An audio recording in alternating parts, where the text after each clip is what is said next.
Junior એનટીઆરની film Devara સિનેમાઘરમાં release થઈ ગઈ છે. જો તમને ના ખબર હોય તો આ એ જ છે જે આરઆર ફિલ્મમાં જોવા મળ્યા હતા, જેને નાચ્યો નાચ્યો સોંગમાં આખું થિયેટર નચાવી દીધું હતું. તો શું આ ફિલ્મ એ કેટેગરીમાં આવે છે કે નહીં, ચાલો વાત.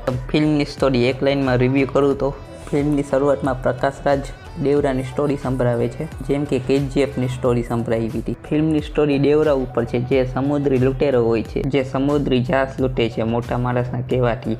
અને પછી દેવરાને ખબર પડે છે જે કામ કરે છે તે ખોટું છે. પછી તેના સાથીદારોને તે કામ છોડવાનું કહે છે, પણ સૈફ અલી ખાન એટલે કે ભૈરવ દેવરાની વાત માનતો નથી. પછી તે દેવરાને મારવા ગુંડા મોકલે છે અને તે બચી જાય છે. પછી આખા ગામને તે કહે છે જો સમુદ્રમાં કોઈ જહાજ લૂંટવા જશે તો તે એને મારી નાખશે. અને પછી દેવરા ત્યાંથી ગાયબ થઈ જાય છે. અને પછી ફિલ્મમાં શું થાય છે તેના માટે તમને ફિલ્મ જોવી પડશે. ફિલ્મની સ્ક્રીન પ્લેની વાત કરીએ તો સેકન્ડ હાફ થોડો સ્લો લાગ્યો.